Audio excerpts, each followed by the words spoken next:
Petite vidéo pour illustrer une méthode que nous n'avons pas encore abordée dans les exercices sur les séries. Certaines séries, pour déterminer leur nature, nécessitent d'effectuer un changement d'indice, et nous allons voir ici qu'effectuer un changement d'indice pour une série n'est pas si évident que cela.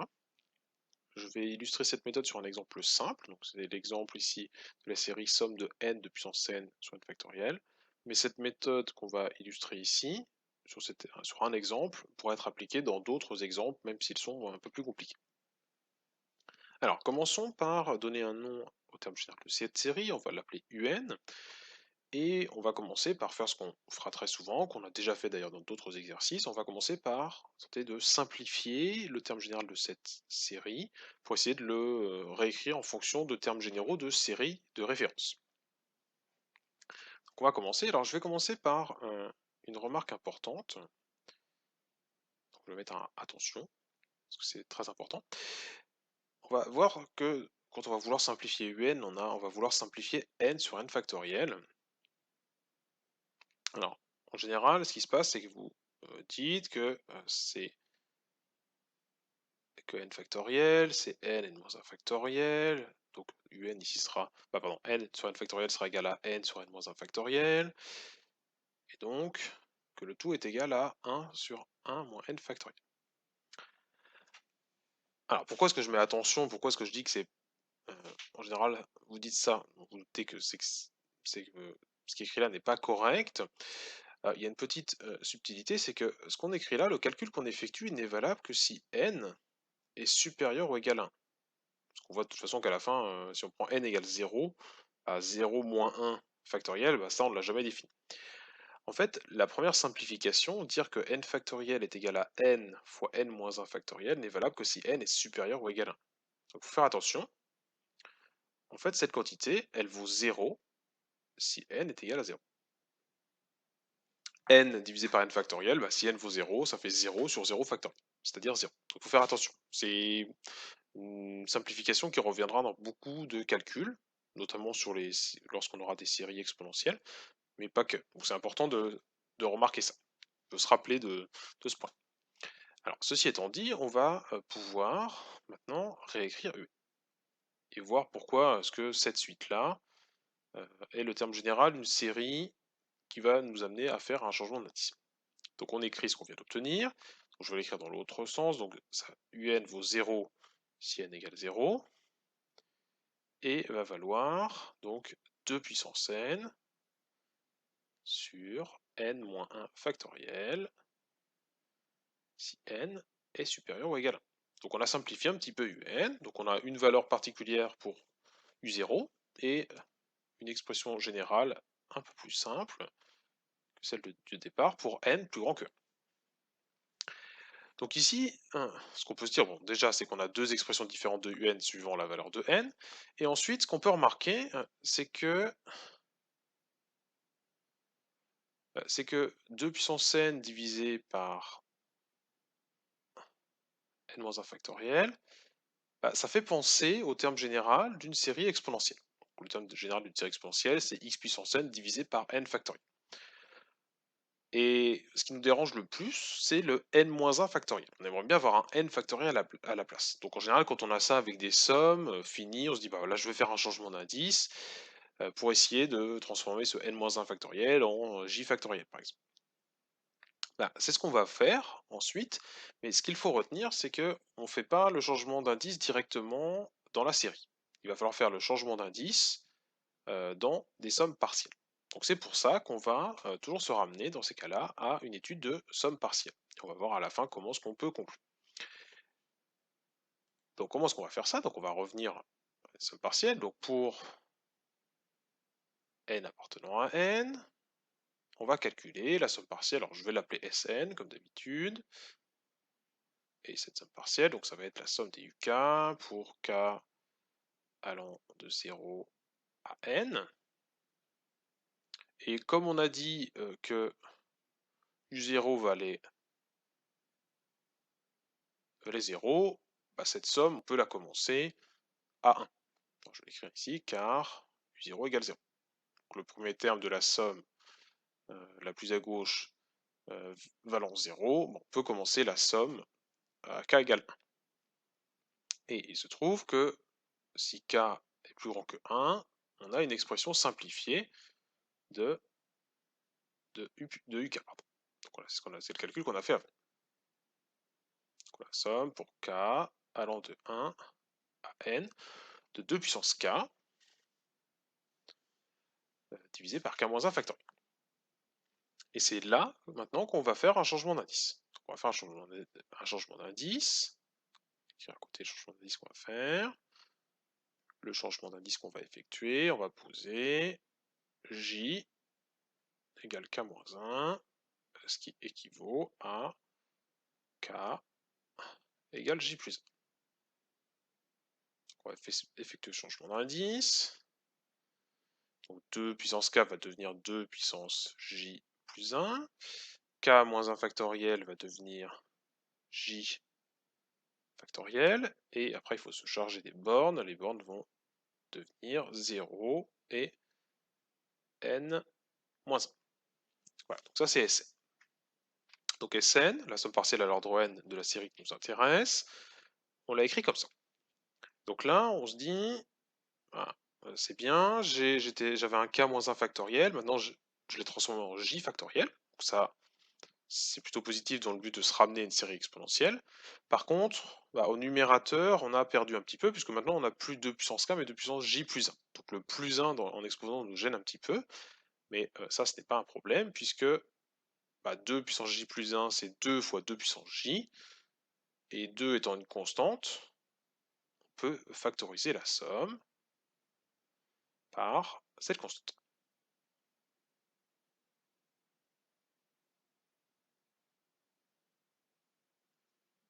Voilà, ce qu'on obtient, donc là on a terminé notre calcul de Sn, on obtient que Sn est égal à 2 fois la somme pour j allant de 0 à n-1 de 2 puissance j divisé par j factoriel. Donc là on a terminé la première partie de notre calcul, on a simplifié, on a réécrit la somme partielle à l'ordre n. Donc on a une constante, 2, donc la constante pour l'instant n'aura pas trop d'importance, et on va surtout s'attarder sur la somme qui est à côté. Puisque nous, vu qu'on a terminé le calcul de Sn, en tout cas on a terminé de simplifier Sn, maintenant la deuxième étape, comme on l'a très souvent vu, va consister à chercher la limite quand n tend vers plus l'infini de cette quantité-là. Donc le 2 est une constante, donc on n'aura pas on ne va pas s'attarder longtemps sur cette constante. Par contre, la seule quantité qui dépend de n, c'est la somme. Donc on va étudier cette somme, quand n tend vers plus l'infini. Donc c'est là qu'il y a une petite difficulté supplémentaire. Donc ce qu'on va faire, c'est qu'on va dire, en fait, on va procéder à une composition de limites. Donc ce qu'on va dire, c'est que la limite, il y a plusieurs manières de le rédiger, mais le plus simple, pour bien le comprendre, c'est de dire qu'on fait une composition de limites. La limite de n-1 quand n tend vers plus l'infini, c'est plus l'infini. Donc la bande supérieure tend vers plus l'infini. Et on sait que si on regarde notre somme pour j allant de 0 à une autre constante que je vais appeler grand K, 2 puissance j sur j factoriel. Si on regarde la limite de cette quantité-là quand grand K tend vers plus l'infini, ça, c'est la somme de cette chose-là. Et en plus, on sait d'après le cours que c'est exponentielle 2. Alors pourquoi est-ce qu'on a le droit de dire que la limite de cette somme finie pour j allant de 0 à k est égale à la somme infinie de j allant de 0 à plus l'infini de 2 puissance j divisé par j factoriel? Ça, c'est car on a une série exponentielle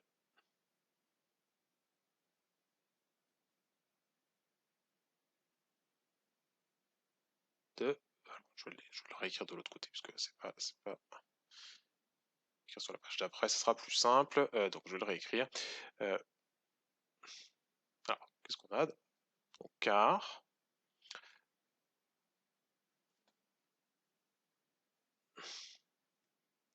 ceci est une série exponentielle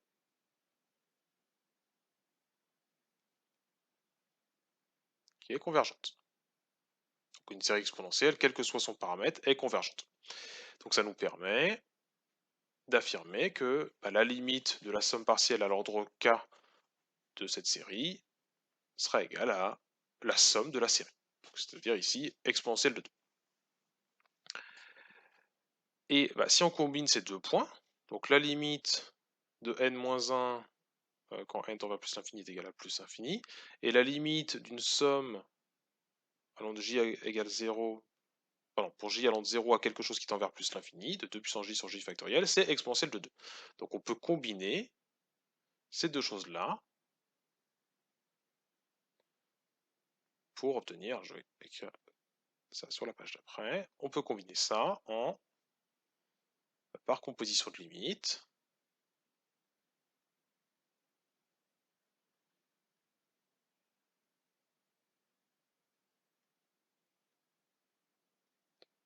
La limite, quand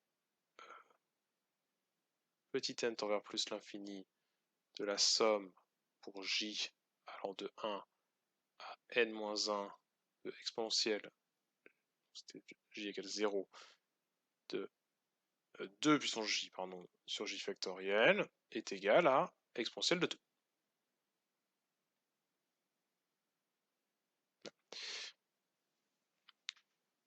Et si on revient à ce qu'on avait fait avant, on obtient que la limite de Sn est égale à 2 fois exponentielle de 2, puisque Sn est égal à 2 fois la somme qui est juste au-dessus. Et on va donc pouvoir conclure, la conclusion,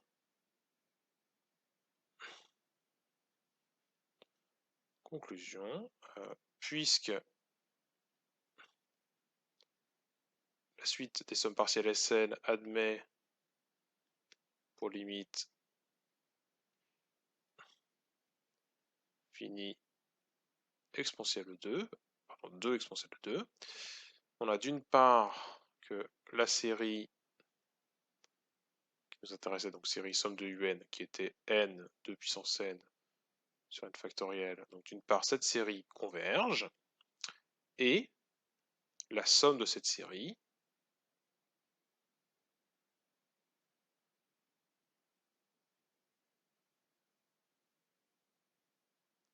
est égale à 2 exponentielle de 2. Donc on a ces deux points. Donc on a une série qui est convergente et on a trouvé une expression de sa somme.